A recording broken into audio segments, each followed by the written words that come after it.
by focusing on the hermetic corpus and alchemy, I just got tired of talking about psychedelic drugs and always saying the same things over and over again. Nevertheless, it's a challenge to go outside my own bailiwick. I mean, I've had an interest in Hermeticism and alchemy since I was about 14 and read Jung's Psychology and Alchemy. And it opened for me the fact of the existence of this vast literature, a literature that is very little read or understood in the modern context. The Jungians have made much of it, but to their own purposes, and perhaps not always with a complete fidelity to the intent of the tradition. We'll talk a lot about the Jungian approach, but there are other approaches, even within the 20th century. I believe, since I don't have the catalog, I'm not absolutely certain, but I believe the catalog urged you to read Giordano Bruno and the Hermetic Tradition by Dame Frances Yates. And this is, though Frances Yates' scholarship is very controversial, I think to get an overview of the landscape, her book is probably the best single book between covers. It's not pleasing to some factions, and we can talk about that. I mean, we will probably discover within the group all the strains of alchemical illusion and delusion that have always driven this particular intellectual engine. But I thought to get one book that sort of covered the territory, that was a good one to start with. Well, then I found out it's very hard to get this book. I didn't realize that because it's been sitting on my shelf for years. Richard Byrd found a reprint at the Bodhi Tree that I wasn't aware of this particular edition.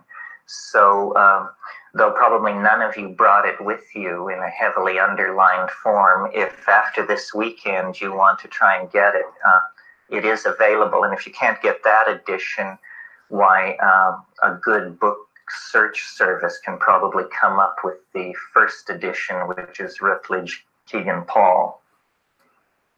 I wouldn't hold a weekend like this simply to go over a body of ancient literature if I didn't think it had some efficacy or import for the modern dilemma.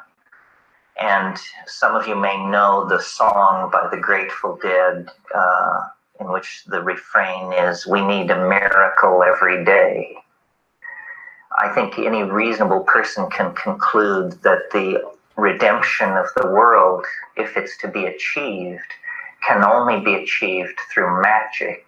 It's too late for science. It's too late for hortatory politics. Well, it's very interesting. I mean, every ancient literature has its apocalypsis. And in the Hermetic literature, there is a prophecy. I think it's in book 2, but that really doesn't matter. And the prophecy is that a day will come when men will no longer care for the earth. And at that day, the gods will depart and everything will be thrown into primal chaos. And this prophecy was very strongly in the minds of the strains of non-Christian thought that evolved at the centuries of closure of the Roman Empire. When you look back into historical time, it's when you reach the 1st and 2nd centuries after Christ that you reach a world whose psychology was very much like the psychology of our own time. It was a psychology of despair and exhaustion. This is because Greek science, which had evolved under the aegis of Democritean atomism and Platonic metaphysics had essentially come to a dead end in those centuries. We can debate the reasons why this happened. An obvious suggestion would be that it was because they failed to develop an experimental method. And so everything just dissolved into competing schools of philosophical speculation. And a profound pessimism spread through the Hellenistic world. And out of that pessimism, and in the context of that kind of universal despair which attends the dissolution of great empires, a literature was created from the 1st to the 4th centuries after Christ, which we call the Hermetic corpus, or in some cases, the Trismegistic hymns. Now, this body of literature was misunderstood by later centuries, especially the Renaissance, because it was taken at face value and assumed to be at least contemporary with Moses, if not much older. So the Renaissance view of Hermeticism was based on a tragic misunderstanding of the true antiquity of this material. And there are people, hopefully none in this room, who still would have us believe that this literature antedates the Mosaic law, that it is as old as dynastic Egypt. But this is an indefensible position from my point of view.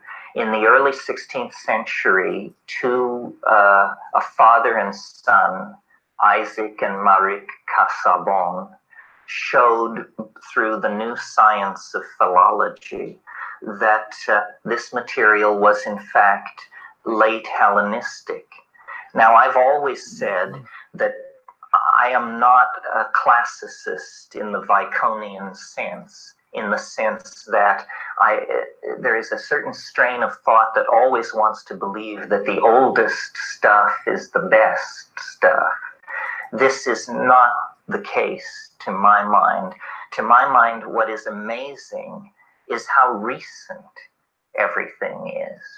So I have no sympathy with the fans of Lost Atlantis or any of that kind of malarkey, because to me what is amazing is how it all is less than 10,000 years old. Anything older than 10,000 years puts us into the realm of an aceramic society relying on chipped flint for its primary technology. What the Hermetic corpus is the most poetic and cleanly expressed outpouring of ancient knowledge that we possess, but it was reworked in the hands of these late Hellenistic peoples, and it is essentially a religion of the redemption of the earth through magic. It has great debt to a tradition called Sabian, which means to mean Manichaeanism. And I'm sorry, Mandaeanism. And Mandaeanism was a kind of proto-Hellenistic gnosis that laid great stress on the power of life, zoa, bios. And in that sense, it has a tremendously contemporary ring to it. We also are living in the twilight of a great empire. And I don't particularly mean the American empire. I mean the empire of European thinking created in the wake of the Protestant Reformation and the rise of modern industrialism. The empire, in short, of science. Science has exhausted itself and become mere techne. It's still able to perform its magical tricks, but it has no claim on a metaphysic with any meaning, because the program of rational understanding that was pursued by science has pushed so deeply into the phenomenon of nature that the internal contradictions of the method are now exposed for all to see. And in discussing alchemy especially, we will meet with the concept of the coincidentia oppositorum, the union of opposites. This is an idea that is completely alien to science. It's the idea that nothing can be understood unless it is simultaneously viewed as both being what it is and what it is not. And in alchemical symbolism, we will meet again and again symbolic expression of the coincidentia oppositorum. It may be in the form of a hermaphrodite. It may be in the form of the union of Sol and Luna. It may be in the form of the union of Mercury with lead or with sulfur.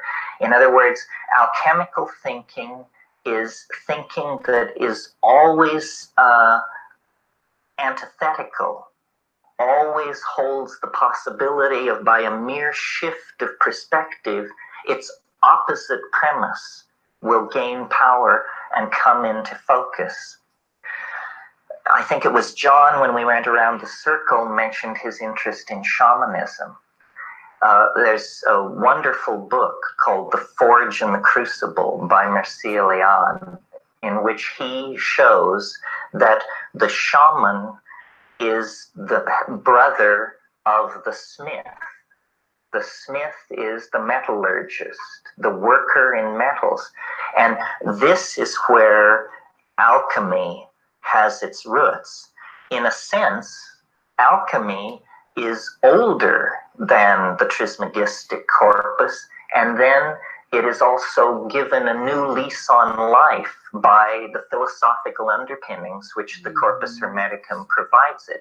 Alchemy, the word alchemy, can be traced back to mean Egypt or a blackening. And in its earliest strata, it probably refers to techniques of dyeing, meaning the coloring of cloth, and gilding of metals, and the forging and working of metal.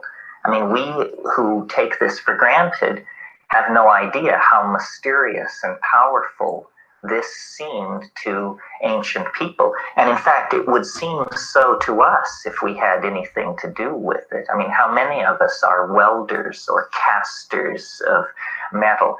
It's a magical process to take, for instance, cinnabar, a red, soft ore, and by the mere act of heating it in a furnace, it will sweat liquid mercury onto its surface. Well, we have unconsciously imbibed the ontology of science, where we have mind firmly separated out from the world. We take this for granted. It's effortless because it's the ambiance of the civilization that we've been born into. But in an earlier age, and some writers would say a more naive age, but I wonder about that. But in an earlier age, mind and matter were seen to be alloyed together throughout nature, so that the sweating of mercury out of cinnabar is not a material process. It's a process in which the mind and the observations of the metal worker maintain an important role. And let's talk for a moment about Mercury, because the spirit Mercurius is almost the patron deity of alchemy. You all know what Mercury looks like. It's at room temperature, a silvery liquid that flows. It's like a mirror. For the alchemists, and this is just a very short exercise in alchemical thinking. For the alchemists, mercury was mind itself, in a sense, and by tracing through the steps by which they reached that conclusion, you can have a taste of what alchemical thinking was about. Mercury takes the form of its container. If I pour mercury into a cup, it takes the shape of the cup. If I pour it into a test tube, it takes the shape of a test tube. This taking the shape of its container is a quality of mind. And yet here it is present in a flowing silvery metal. The other thing is, mercury is a reflecting surface. You never see mercury. What you see is the world that surrounds it, which is perfectly reflected in its surface like a moving mirror, you see.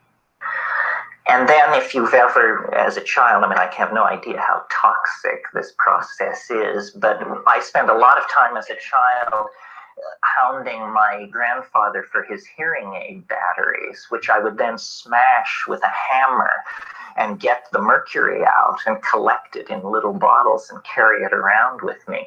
Well, the wonderful thing about mercury is when you pour it out on a surface and it beads up, then each bead of mercury becomes a little microcosm of the world, and yet the mercury flows back together into a unity. Well, as a child, you see, I had not yet imbibed the assumptions and the ontology of science. I was functioning as an alchemist. For me, mercury was this fascinating magical substance onto which I could project the contents of my mind. And a child playing with mercury is an alchemist, hard at work, no doubt about it. Well, so then this is a phenomenon in the physical world, and then mind is a phenomenon as in the Cartesian distinction, which is between the res extensa and the res virens. This is the great splitting of the world into two parts. I remember Al Huang once said to me, we were talking about the yin-yang symbol, and he said, you know, the interesting thing is not the yin or the yang. The interesting thing is the S-shaped surface which runs between them. And that S-shaped surface is a river of alchemical mercury. Now, where the alchemists saw this river of alchemical mercury is in the boundary between waking and sleeping. There is a place, not quite sleeping, not quite waking, and there flows this river of alchemical mercury, where you can project the contents of the unconscious and you can read it back to yourself. This kind of thinking is confounding to scientific thought, where the effort is always to fix everything into a given identity and a given set of behaviors. Now, the other hermetic perception that is well illustrated by just thinking for a moment about mercury is the notion, and this is central to all hermetic thinking, of the microcosm and the macrocosm, that somehow the great world, the whole of the cosmos, is reflected in the mystery of man, meaning men and women. It's reflected in the mystery of the human mind-body interface. So for an alchemist, it makes perfect sense to extrapolate from these internal, what we call internal psychological processes, to external processes in the world. That distinction doesn't exist for the alchemist. And I tell you, the longer I live, the more convinced I am that this is just absolutely the truth.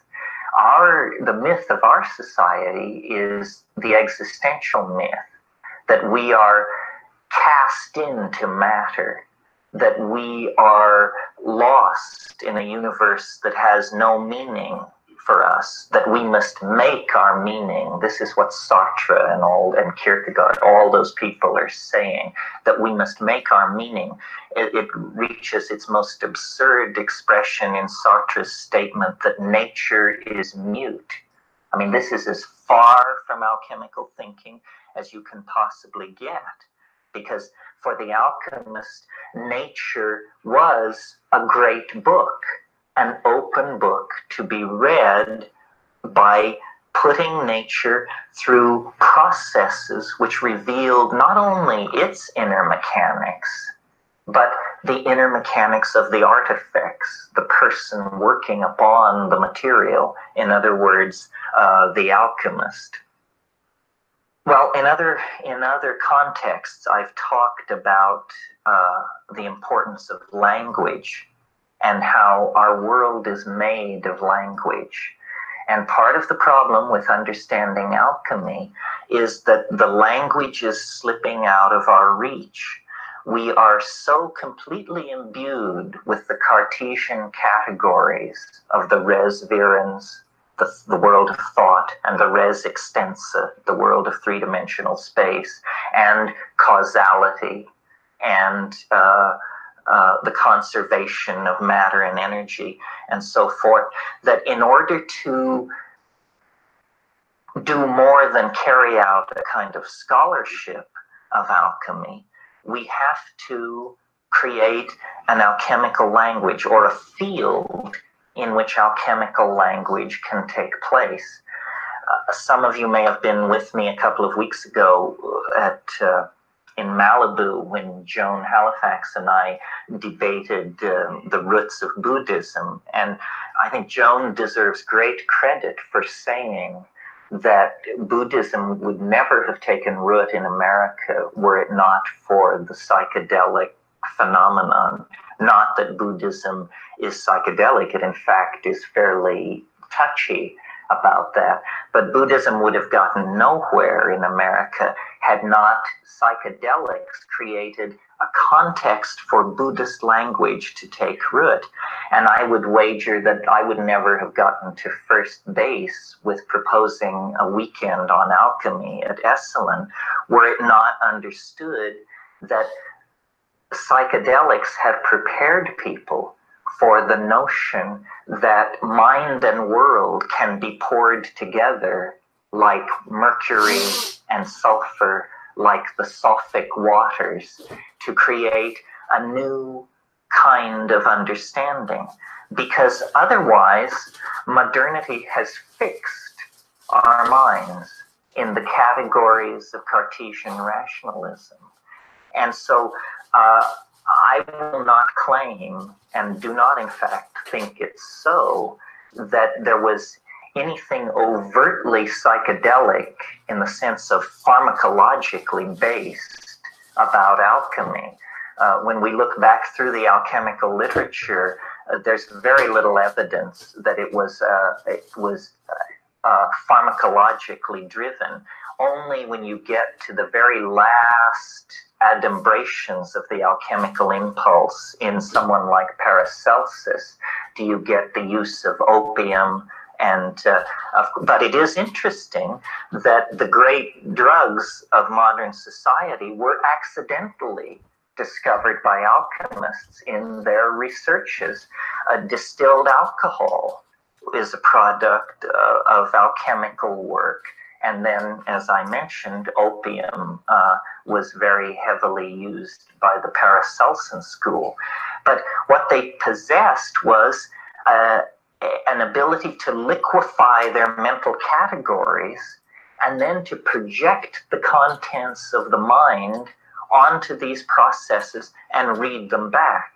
Now, this is what made alchemy so fascinating to the Jungian school, because the Jungians were discovering the unconscious, and they realized before the Jung's involvement with alchemy, the best material for psychotherapy to work upon was dreams, but dream and mythology. And these were the two poles of the data field that the discovery of the unconscious was working on. Well, then Jung had the prescience to realize that alchemy, which to that point, as the gentleman over here said, had been dismissed as a naive effort to turn base metals into gold, this is the first fiction that you have to absolutely purge from your mind. The only alchemists that ever tried to turn base metals into gold were charlatans, the so-called puffers, because they were called that not only for their exaggerated speech, but for their use of bellows to drive their fires. And alchemy has always had a core of true adepts, and then a surround of misguided souls and outright con artists who were trying to change base metals into gold. Now, it's interesting that science, in its naivete in the 20th century, has actually completed the program of pseudo-alchemy. You can, if you have a sufficiently powerful nuclear reactor, change lead into gold. I mean, the cost is staggering. It has no economic importance whatsoever, but it can be done by bombarding gold with a sufficient amount of heavy particles on lead. You can change it into gold. But this is not what the original intent was. In fact, when we look at the history of 20th century science, we will see that in a way, it's a misunderstanding of what the alchemical goals were to be, and one by one, it has done these things that were stated goals of the alchemists, except that the alchemists always spoke in similes and in a secret control language that was symbolic. Okay, now another point that was brought up was, in going around the circle, was the externalization of the soul. And what we're trying to do is, in this weekend, is study and talk about the idea of redeeming the world through magic. And how is this to be done?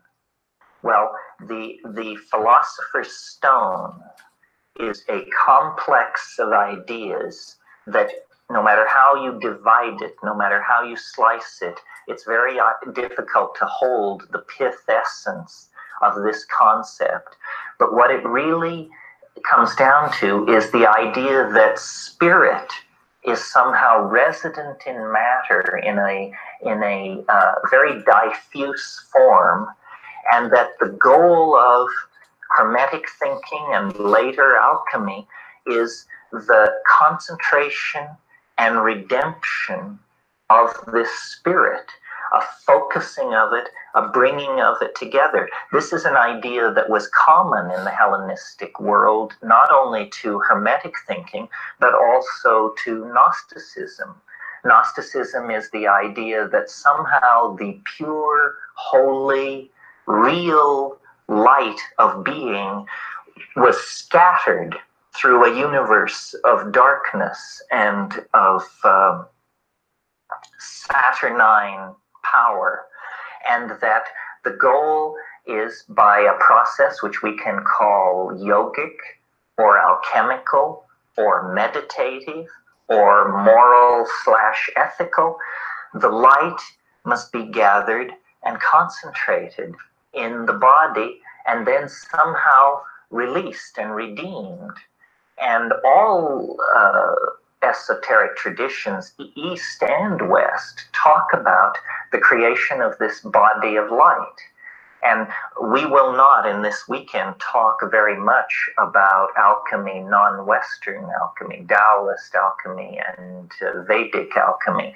But in those systems too, the notion is about the creation of this vehicle of light. This is one metaphor for the externalization of the soul. The philosopher's stone is another. And I will challenge you to try to imagine what the achievement of the philosopher's stone would be like, because it's in trying to think that way that you begin to dissolve the categories of the Cartesian trap. And so imagine for a moment an object, a material, which can literally do anything. It can move across categorical boundaries with no difficulty whatsoever. So what do I mean? I mean that if you possessed the philosopher's stone and you were hungry, you could eat it. If you needed to go somewhere, you could spread it out and sit on it, and it would take you there. If you needed a piece of information, it would become the equivalent of a computer screen, and it would tell you things. If you needed a companion, it would talk to you. In other words, if you needed to take a shower, you would hold it over your head and water would pour out of it. Now you see, this is an impossibility. That's right. It's a coincidentia positorum. It is something which behaves like imagination and matter without ever doing damage to the ontological status of one or the other. Now this sounds like, pure pathology in a context of modern thinking, because we expect things to stay still and be what they are and undergo the growth and degradation that is inimical to them. But no, the redemption of spirit and matter means the exteriorization of the human soul and the interiorization of the human body, so that it is an image freely commanded in the imagination. Imagination, I think this is the first time I've used this word this evening. The imagination is central to the alchemical opus, because it is literally a process which goes on in the realm of the imagination, taken to be a physical dimension. And I think that we cannot understand the history that lies ahead of us unless we think in terms of a journey into the imagination. We have exhausted the world of three-dimensional space. We are polluting it. We are overpopulating it. We are using it up. Somehow the redemption of the human enterprise lies in the dimension of the imagination. And to do that, we have to transcend the categories that we inherit from 1,000 years of science and Christianity and rationalism.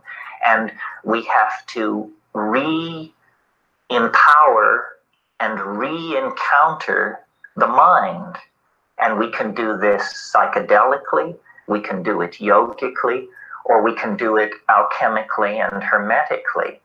Now, there is present in the world at the moment, or at least I like to think so, an impulse which I have named the archaic revival.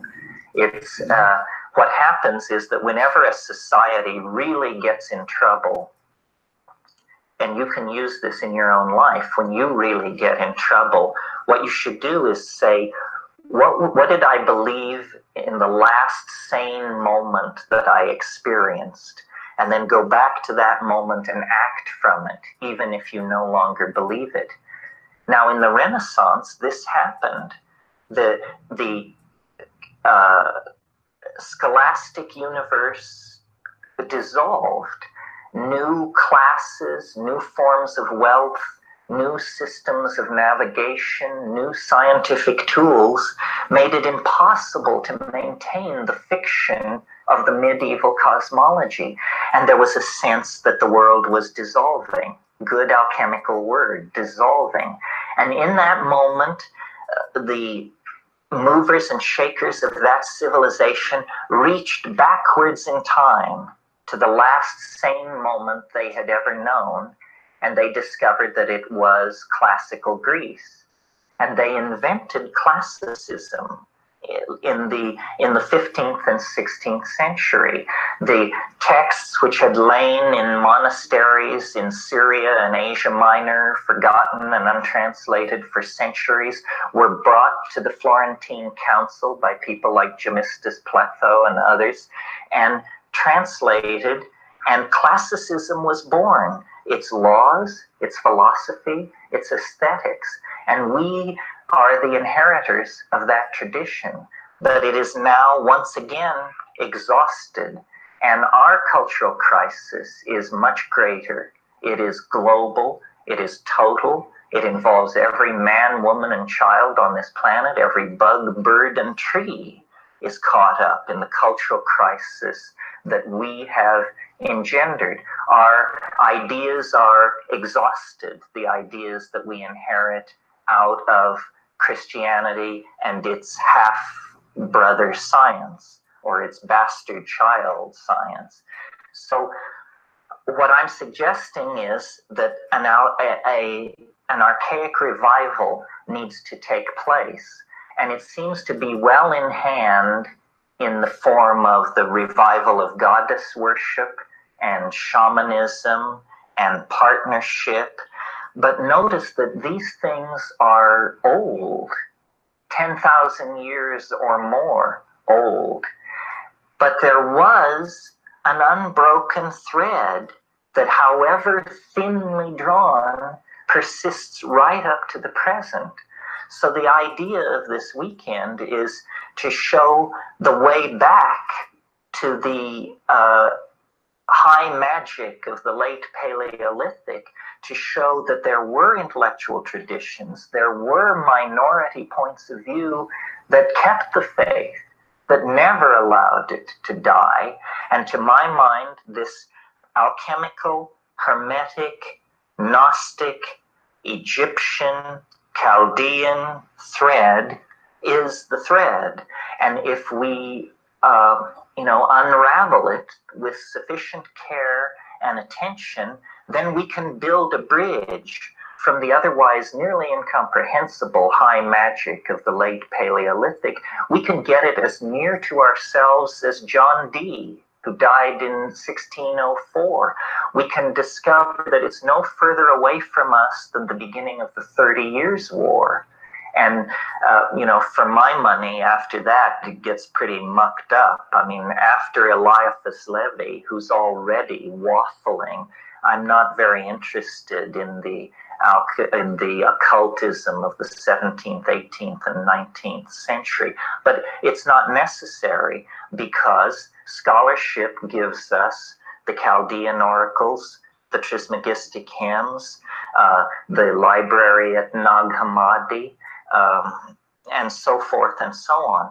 So my impulse is to, in the most austere sense, repopularize, reintroduce this kind of thinking so that people can live it out. And then, step by step, we can evolve our language and evolve our understanding to make our way back to the garden, back to Eden.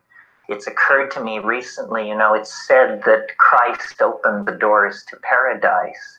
Yes, but he closed the doors to Eden. And paradise is a very airy place where everybody sits around on clouds strumming their lyres. I think what we want to do is make our way back to the alchemical garden.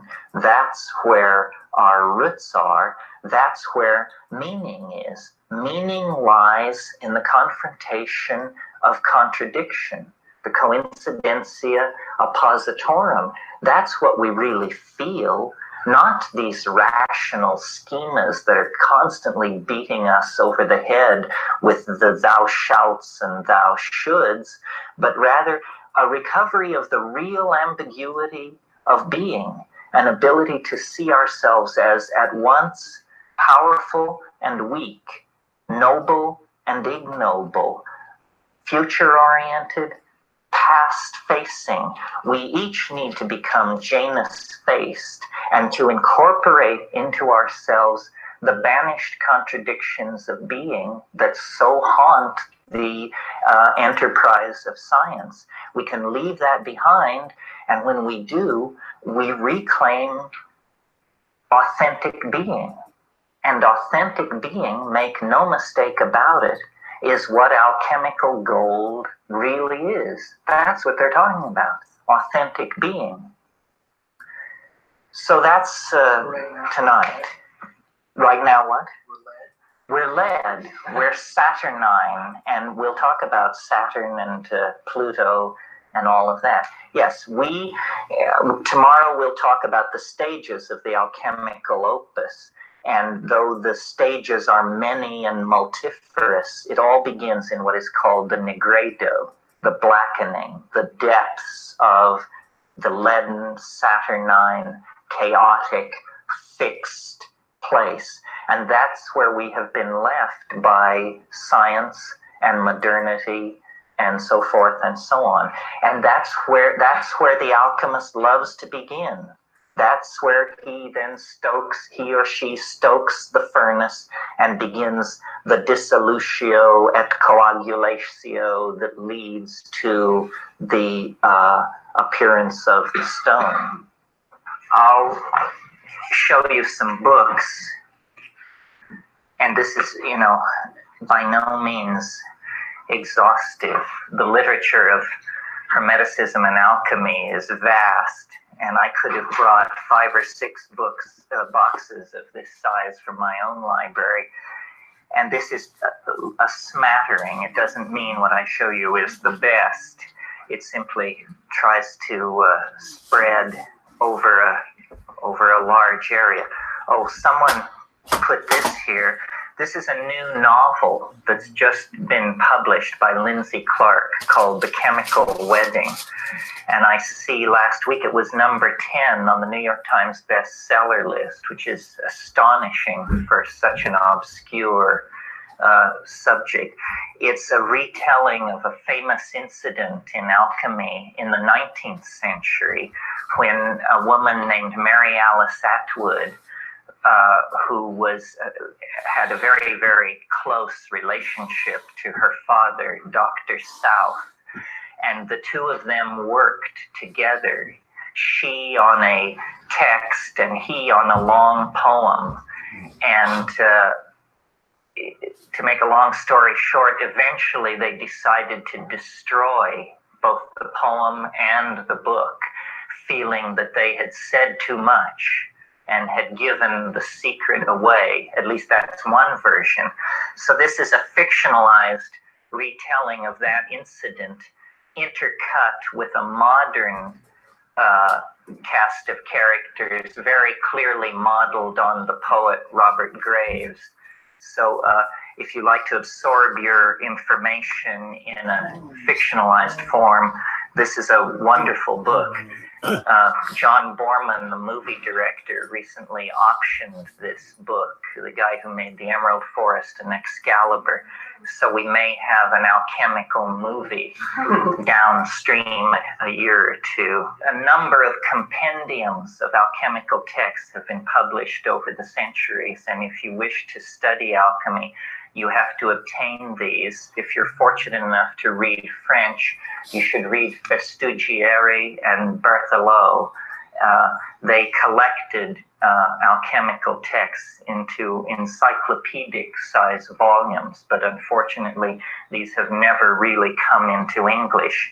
One that did come into English is the Museum Hermeticum Amplificarum et Theatrum, I think, which A.E. Waite, who some of you may know for his role in the Golden Dawn, collected.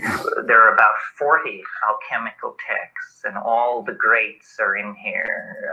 Lull, Villanova, Michael Meyer, Basil Valentine, Kramer, Edward Kelly, and so forth. The place to begin, I think, is obviously with the question, who is Hermes Trismegistus? What are we talking about here? I mean, this sounds so incredibly exotic to people. The Renaissance had the concept of what it called the presci theologi. And if my Latin and Greek irritates you, you have to understand you're dealing with a boy from a coal mining town in Colorado. So I do mangle these things. The presci theologi were Orpheus, Moses, and primarily Hermes Trismegistus. Hermes Trismegistus was the primary source from the point of view of the Renaissance of this whole mystery tradition. And you recall from last night's lecture that this is based on a misunderstanding. The Renaissance believed that Hermes Trismegistus was older than Moses. We know now, thanks to Isaac and Marie Casaubon, two philologists of the early 17th century, that definitely the Hermetic corpus was composed between the 1st and 2nd centuries after Christ. The method of the Casaubons was to examine the philosophical language of the Corpus Hermeticum and show that there were words and phrases there that were post-Platonic and derivative from philosophers whose dates we have fully in hand. Now, if you go to an occult bookstore, you will find that to this day, this error persists. There are people who still want to claim that this stuff is older than dynastic Egypt. There are even books available. I was in Shambhala a week ago claiming to teach you how to change lead into gold. Well, from my point of view, this just evokes a small smile. The old errors persist. The puffers are still at it. But what Hermes Trismegistus is a character who appears in many guises in these Hermetic dialogues. The Hermetic hymns are usually couched in the form of dialogues between Hermes and his son Thoth. And Thoth takes the role of the uninitiated ingenue who is sitting at the feet of the master. And Thoth asks questions. What is the true nature of the world? What is the true nature of man? And Hermes answers. And the general form of these texts, with exceptions, because there are 20 of them, is an intellectual dialogue which builds to an ecstatic revelation. And then in the wake of the ecstatic revelation, there is a hymn of praise to Hermes Trismegistus. Trismegistus means thrice blessed and is sometimes called Hermes triplex to distinguish this Hermes from all the other Hermes of early, middle, and late Greek thinking. Hermes is, of course, the messenger god, the god of scribes. The reason this ibis-headed being holding a staff is embossed on the cover of each of these books is because this is how Hermes Trismegistus, Thoth Hermes, was imagined. He was associated with the scribe god of the Egyptian pantheon.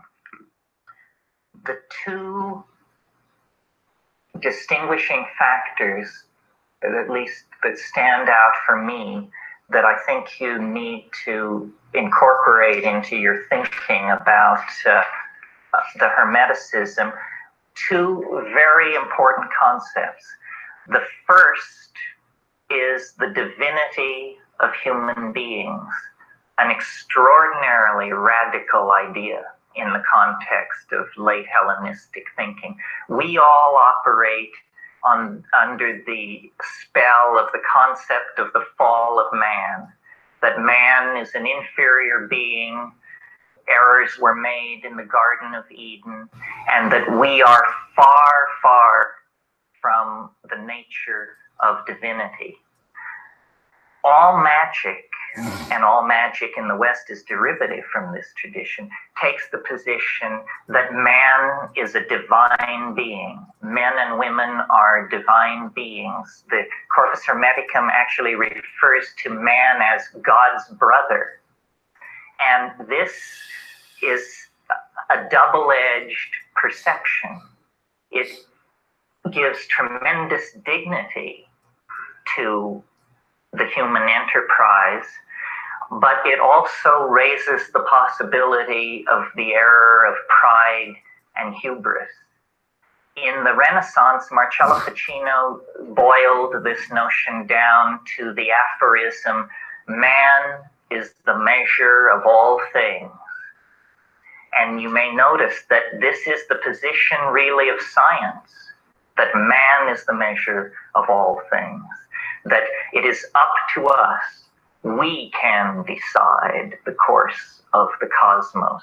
All magic stems from this position. This is why the church was so concerned to stamp out magic, because it assigns man an importance that the church would rather reserve to deity. So that's the first great division between Christian thinking and Hermetic thinking, an entirely different conception of what human beings are. And when we get into the text, I'll read you some of these passages. Now, the second distinguishing factor, and notice that this position on man empowers tremendous freedom. Man is the measure of all things. The second distinguishing factor in Hermeticism is the belief that we can control fate, that we can escape from cosmic fate. The late Hellenistic mindset was, and what you get in the Gnostics is the belief that because of astrology, because of the stars, we are subject to control from these exterior forces. In most Gnostic thinking, the whole concern is to somehow evade what is called the hymarmony, cosmic fate.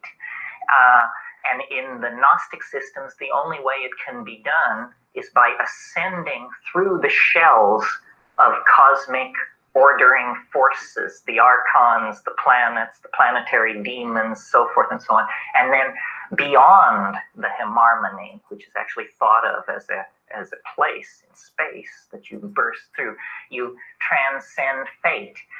What the Hermetic thought is that these fates become personified as the decans, as the stellar demons, and then it is held that there is a magical system which is possible where you can call these archangels to your side and work with them and not be subject to the inevitable working of the cosmic machinery.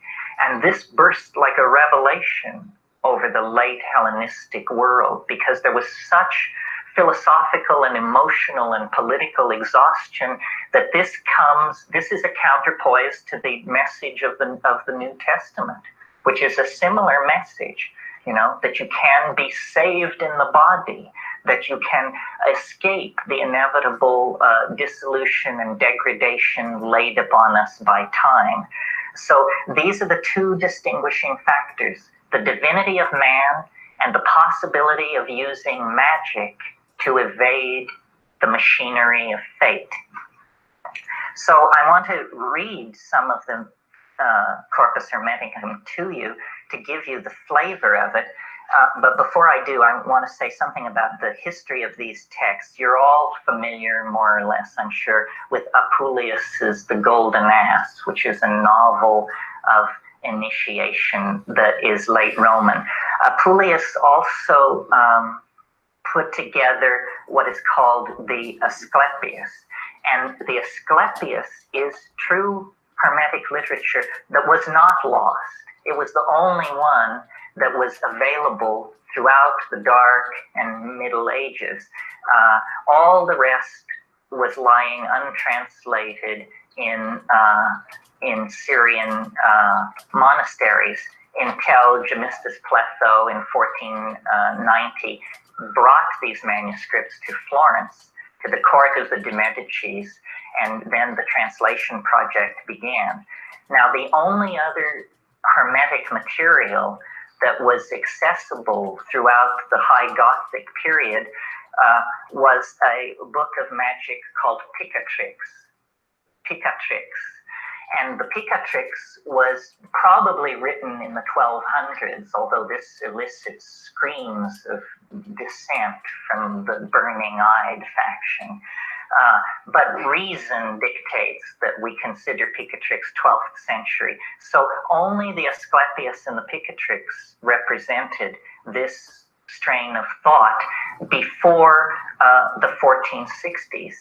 And the importance of Hermetic thinking can be seen by the fact that Gemistus Pletho brought Plato to the Florentine Council, as well as Hermes Trismegistus. And when Marcello Ficino sat down to do this translation work, Cosimo de' Medici said, "Plato can wait. I'm getting old. You do the Hermetic corpus first. That's much more important. We'll sort out this Plato business in a few years." And so it was done. And it was completed in 1493, and in 1494 Cosimo died. So he never saw the translations of Plato, but felt that the Corpus Hermeticum was more important. I mention this to show you the importance that was attached to this stuff. Here is one of the key passages on man's nature. This is from Book 1 of the Corpus Hermeticum. "But mind the Father of all, he who is life and light, gave birth to man, a being like to himself. And he took delight in man as being his own offspring. For man was very goodly to look on, bearing the likeness of his Father. With good reason then did God take delight in man, for it was God's own form that God took delight in. And God delivered over to man all things that had been made." This is the basis of the Ficenian statement, man is the measure of all things. "And man took station in the Maker's sphere, and observed the things made by his brother, who was set over the region of fire. And having observed the Maker's creation in the region of fire, he willed to make things for his own part also, and his Father gave permission, having in himself all the working of the administrators." This is a reference to the angel hierarchy.